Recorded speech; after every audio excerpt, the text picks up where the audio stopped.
नमस्कार माझ्या बालमित्रांनो, कसे आहात तुम्ही? मजेत ना? मी आहे शालिनी हुबळीकर आणि माझ्या हुबळीकर्स मराठी चॅनलमध्ये तुम्हा सर्वांचं खूप खूप स्वागत आहे. आज मी शिकवणार आहे इयत्ता 6वीच्या विद्यार्थ्यांसाठी हिंदीचा तिसरा धडा उपहार. आज जर तुम्ही पहिल्यांदा माझं चॅनल पाहत असाल ना मुलांनो, तर पटकन सबस्क्राईब करा, बेलचं आयकॉन टॅप करा आणि लाईक करा माझ्या व्हिडिओजला.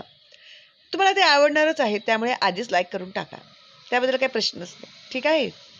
तर आज आपण शिकणार आहोत उपहार. पण ह्याच्या आधीचे मी धडे शिकवलेले आहेत, कविता शिकवलेले आहेत, सर्व विषयांचे धडे मी शिकवत आहेत. इतिहास, भूगोल, नागरिकशास्त्र वगैरे वगैरे वगैरे वगैरे सगळे विषय, म्हणजे सगळे विषय, ठीक आहे? तर प्लेलिस्टमध्ये जा, तुम्हाला सगळे विषय भेटतील. ओके. तर आज मी तुम्हाला शिकवणार आहे उपहार. प्रस्तुत कहानी में बताया गया है कि लक्ष्य प्राप्ति के लिए रुचि और लगन आवश्यक आहे. तर लक्ष्य म्हणजे काय? काहीतरी आपलं विचार केलेलं असेल. आता समजा तुम्ही विचार केला, तुमचं लक्ष्य काय आहे? तर यावेळी मी शाळेत पहिला नंबर घेऊन येणार. तर तुम्ही फक्त विचार केल्याने होणार आहे का ते? नाही. मग त्याच्यासाठी तुम्हाला काय करावं लागेल? पहिला नंबर मिळवण्यासाठी मेहनत करावी लागेल, आवडीने अभ्यास करावा लागेल, तरच ते शक्य होईल, ठीक आहे? तर चित्र पहचान कर शब्द लिखो, नाम हमारे. आता इथे काय तुम्हाला चित्र दिलेले आहे, तर त्यांचे नाव तुम्हाला लिहायला सांगितलेले आहेत. तर सगळा पहिला जो आहे तो घर, नदी, फल, पहाड़, अनाज, चाबियां, बच्चे, पानी, वृद्ध. हे काय आहेत? आम. आंबेच आहेत का ते? बघा रे बाबा, जरा बरोबर बघून लिहा, ठीक आहे? आता त्यांची नावं तुम्हाला लिहायला सांगितलेली आहेत आणि आता सुरू होत आहे धडा, ठीक आहे? तर अतिशय सुंदर धडा आहे हा आणि खरोखर ह्याच्यामधून तुम्हाला पुष्कळ काही शिकण्यासारखं आहे, ठीक आहे? तर काय आहे हा धडा? एक गाव में ऋत्विक नाम का लड़का रहता था. ऋत्विक नाव कसं लिहिलेलं आहे ते जरा बघा व्यवस्थित. तर एका गावामध्ये ऋत्विक नावाचा एक मुलगा राहत होता. डच्या खाली टिंब दिलेलं आहे. ह्या बारीक सारीक चुका तुम्ही उत्तर लिहिताना करता आणि तुमचे मार्क्स कापले जातात. वह बहुत गरीब था. तो खूपच गरीब होता. गाव के पास पुस्तक मेला लगा था. गावाच्या जवळच एक पुस्तकांचा मेला लागलेला होता. उसने माँ से कहा, मैं भी मेला देखने जाऊंगा. तर त्याला आवड होती पुस्तकांची, तर त्याने आईला सांगितलं की मी सुद्धा पुस्तकांचा जो मेला लागलेला आहे ते पाहायला जातो. उसकी माँ बोली, देखो घर में कोई बड़ा नहीं है, तुम अकेले कैसे जाओगे इतनी दूर. आता त्याला नेण्यासाठी घरामध्ये मोठा माणूस कोणीही नाहीये आणि हा आहे लहान, तुमच्या एवढाच. तर आई म्हणते की बेटा तू एवढ्या लांब कसं जाशील एकटा? बेटा मेला देखने की जिद छोड़ दो. तर ती काय म्हणते त्याला की मेला देखने की जिद सोड दो. आता तू हट्ट करू नको, सोडून दे की तुला मेला बघायचा आहे ते. चलो दूध पी लो. तर आईने त्याला दूध दिलं.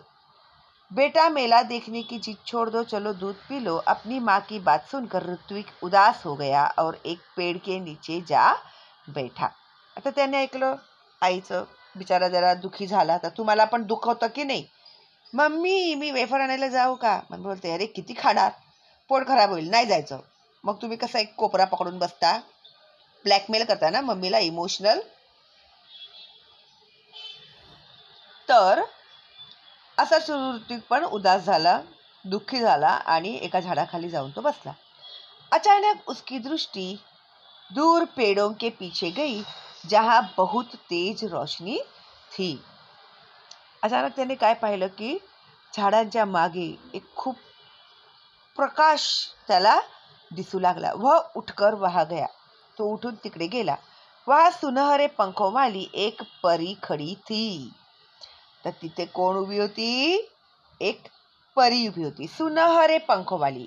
सुनहरे म्हणजे सोनेरी रंगांचे पंख. त्या परीचे पंख कसे होते? सोनेरी. बघा कशी दिसते परी. तुम्हाला कधी आले का भेटायला परी? आली असेल तर सांगा, स्वप्नात पण चालेल. बघूया कोणाकोणाच्या स्वप्नात आली परी. ऋत्विकने थांब की रे बाबा, कुठे चाललास तू? हाँ, ऋत्विक ने हैरान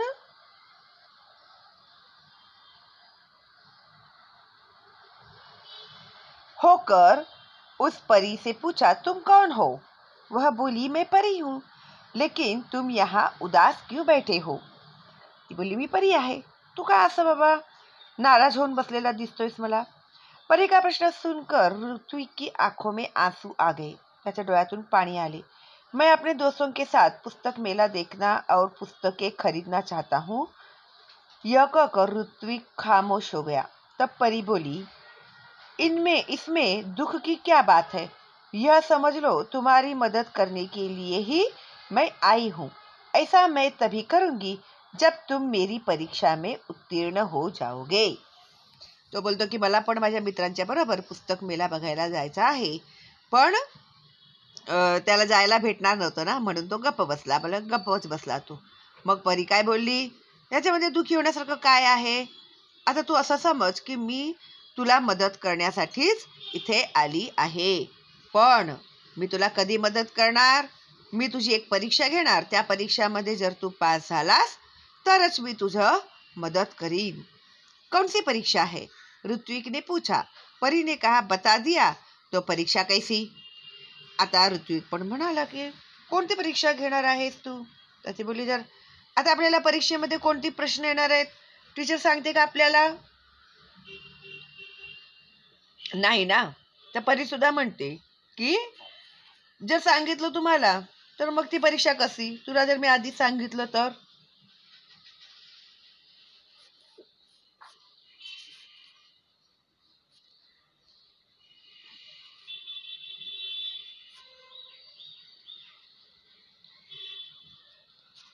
ठीक है, ऐसा कहकर ऋत्विक वहां से चला गया. अभी वह कुछ दूर ही गया था कि उसे रास्ते में गिरी हुई एक पोटली मिली. आता तो ठीक आहे बोलला आणि तो तिकडनं गेला. मग जेव्हा तो चालत होता थोडं दूर गेल्यावरती त्याला एक पोटली म्हणजे एक अशी गठडी भेटली. ऋत्विक को यह विश्वास हो गया कि लाल रंग की इस मखमली पोटली में कोई कीमती चीज होगी. त्याला खात्री पटलं की ह्याच्यामध्ये नक्कीच काहीतरी महाग वस्तू असेल. उसने उसे खोला.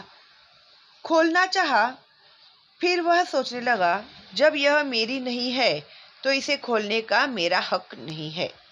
आता त्याला ती पोटली भेटली, पण त्याने विचार केला की काहीतरी महाग वस्तू असेल ह्याच्यामध्ये, उघडून बघूया म्हणून त्याने विचार केला. मग दुसऱ्या क्षणी त्याच्या मनात असा विचार आला की अरे बाबा, ही वस्तू तर माझी नाहीये, तर मी ते कसं खोलून बघू शकतो, हो की नाही? ऋत्विक ने पोटली नहीं खोली. तभी किसी की आवाज उसके कानों में पड़ी. बेटा, मेरी पोटली गिर गई है रास्ते में, क्या तुमने देखी है? मग पटकन कुणाचा तरी आवाज आला. अरे बाळा, माझी एक पोटली पडलेली आहे, तुला कुठे दिसली का माझी पोटली? ऋत्विक ने पूछा. किस रंग की थी? लाल रंग की थी, राहगीर ने बताया. आता खात्री तरी करून घ्यायला पाहिजे ना. तर त्याने विचारलं कोणत्या रंगाची होती? तर तो बोलला लाल रंगाची होती. राहगीर म्हणजे वाटसरूने सांगितलं. और कोई पहचान बताओ, अजून काहीतरी सांगा तुमच्या त्या पोटलीच्या बद्दल. उस पर एक परी का सुनहरे रंग में चित्र बना है. त्या पोटलीवरती परीचं एक चित्र आहे, रंगी बेरंगी. राहगीर का जवाब था. ऋत्विक ने अपनी थैली से जब वह पोटली निकाली तो उस पर छपा परी का चित्र चमकने लगा. ऋत्विक ने वह पोटली राहगीर को दे दी. आधी त्याने खात्री करून घेतली की बरोबर बोलतोय का तो, मगच त्याने त्याला ती पोटली दिली. सुबह उठकर वह वही पहुंचा जहां उसे परी मिली थी. सकाळी उठून तो तिथेच गेला जिथे त्याला परी भेटली होती. देखा तो वहां कोई नहीं था. वह बैठ गया. त्याने पाहिलं कोणच नाहीये तिकडे आणि तो जाऊन तिकडेच बसला. उसकी आंखों के सामने वही लाल रंग की पोटली दिखाई देने लगी. तभी तेज प्रकाश फैला. आता त्याला फक्त ती लाल रंगाची पोटली दिसत होती आणि परत एक उजेड त्याला दिसला. सामने परी खडी थी. आता बघा, ही लाल रंगाची पोटली, परीचं चित्र. हा आहे ऋत्विक, हा माणूस जो ती पोटली शोधत होता. आता त्याला परी दिसली. परी के दोनों हाथ पीछे थे. परी ने पूछा, कैसे हो? आता तिने दोन्ही हात मागे ठेवले होते. तिने त्याला विचारलं, कसा आहेस तू? ठीक हूँ, ऋत्विक ने जवाब दिया. तभी परी ने कहा, अपनी आंखें बंद करो, मैं तुम्हें इनाम दूंगी. किस बात का? ऋत्विक ने पूछा. आता परी त्याला गंमत करते त्याची. ती त्याला बोलली की डोळे बंद कर, मी तुला बक्षीस द्यायचंय मला. मग तो बोलला, मला कशासाठी बक्षीस देतोय? त्याला लक्षातच नाही काय केलंय त्याने ते. तुम उत्तीर्ण हो गए इसलिए, परी बोली. तू पास झालास ना म्हणून. परी की बात ऋत्विक की समझ में नहीं आ रही थी. उसने आंखें बंद कर ली. परी ने उसके हाथों में एक मखमली थैली पकड़ा दी. ऋत्विक ने देखा तो हैरान रह गया. यह तो वही पोटली थी जो उसने राहगीर को दी थी. परी ने कहा, कल मैंने ही तुम्हारी ईमानदारी की परीक्षा ली थी. वह राहगीर भी मैं ही थी, इसलिए मैं तुम्हें यह इनाम दे रही हूँ. परी काय बोलली, काल मीच तुझी परीक्षा घेतली होती. पोटली मी तिकडे टाकली होती आणि मीच ते राहगीर बनून आली होती आणि मी तुझी परीक्षा घेतली होती आणि तू त्या परीक्षेत पास झाला म्हणून मी तुला हे बक्षीस देत आहे. इनाम म्हणजे बक्षीस. परी ने ऋत्विक को समझाया, ईमानदार व्यक्ति के जीवन में किसी वस्तु की कमी नहीं होती. जाओ, अब तुम्हें मनचाही वस्तू मिलेगी. आता तो इमानदार होता. त्याने इमानदारीने ती पोटली त्या माणसाला देऊन टाकली, हो की नाही? नाहीतर तो लबाड असता तर त्याने तिला पळून गेला असता की नाही तो पोटली घेऊन. तर त्याने असं केलं का? नाही. तर त्या माणसाला त्याने ती पोटली देऊन टाकली आणि ते माणूस कोण होते? परीच होती. ऋत्विक के पास शब्द नहीं थे जिनसे वह परी को धन्यवाद देता. खुशी से उसकी आंखें भर आई. आता तो एवढा खुश झाला, म्हणे अरे हा, ती माझी परीक्षा होती काय? त्याला बिचारायला माहिती नाही, तो इमानदार होता. मग त्याच्या डोळ्यात अश्रू आले. लाल मखमली पोटली ऋत्विक ने अपनी माँ को दी. उसकी समझ में यह नहीं आया कि उसका बेटा उसे क्या दे रहा है. जब माँ वह पोटली खोलने लगी तब आता त्याने जाऊन ती पोटली आईच्या हातात दिली. आईला समजत नव्हतं की मुलगा तिला काय देत आहे आणि का देत आहे. आणि जेव्हा तिने पोटली कई गुना बडी हो गई थी. अरे बापरे. जेव्हा ती आई पोटली खोलायला गेली तर ती खूप मोठी झाली होती पोटली. उसमें से सुंदर सुंदर पुस्तके बाहर निकल आई. त्याच्यामधून खूप छान छान पुस्तकं बाहेर आली. पुस्तकों का ढेर देखकर माँ चकित हो गई. माँ के पूछने पर ऋत्विक ने सब कुछ बता दिया. आता एवढी पुस्तकं आली कुठून? आईला आश्चर्य झालं. तेव्हा ऋत्विक बोलला की असं असं झालं. परी भेटली आणि तिने माझी परीक्षा घेतली. मी परीक्षेमध्ये पास झालो म्हणून तिने मला ही पोटली दिली. अब ऋत्विक ने मित्रों के लिए अपनी बहन कृतिका की सहायता से पुस्तकालय खोला. आता एवढी पुस्तकं झाली की त्याने एक पुस्तकालयच उघडलं. वहाँ सभी बच्चे आकर अपनी मनपसंद पुस्तकें पढ़ने लगे. उनको पूरा गांव पुस्तक मित्र के नाम से जानने लगा. आता त्याने पुस्तकालय उघडलं. सगळी मुलं येऊ लागली, तिथे पुस्तकं वाचू लागली. मग त्या लोकांना पुरा गाव काय म्हणू लागला? पुस्तक मित्र म्हणू लागला. ऋत्विक ने पुस्तकालय को ही अपने जीवन का ध्येय बना लिया. उसका सारा समय पुस्तकों के बीच बीतने लगा. आता तो पुस्तकांमध्येच आपला वेळ घालवू लागला. एक दिन पुस्तक पढ़ते पढ़ते ऋत्विक की आंख लग गई. देखता क्या है कि पुस्तकें उससे बातें करने लगी. एकदा वाचता वाचता त्याला झोप आली. कधी कधी तुम्हाला पण येते ना? नाही, तुम्हाला पुस्तक हातात घेतले की झोप यायला सुरुवात होते, हो की नाही? खरं आहे की नाही हे? पण ऋत्विक नव्हता तुमच्यासारखा. ऋत्विकला पुस्तक वाचता वाचता कधी झोप लागली त्याला कळलंच नाही आणि त्याला त्याच्याबरोबर पुस्तके बोलू लागली. उससे एक पुस्तक ने पूछा, ऋत्विक, अगर तुम अपने जीवन में बड़े आदमी बनोगे तो क्या तुम हमारा साथ छोड़ दोगे? आता एक पुस्तक म्हणालं, तू फार मोठा माणूस झाला की मग तू आम्हाला सोडून देणार का? हमें भूल जाओगे, आम्हाला विसरणार का? ऋत्विक ने कहा, नहीं, अब तो तुम ही मेरे साथी हो, मित्र हो. तो म्हणाला, नाही, तुम्हीच माझे आता साथी आहात आणि तुम्हीच माझे आता मित्र आहात. तभी किसी ने दरवाजे की घंटी बजाई और उसकी नींद टूटी.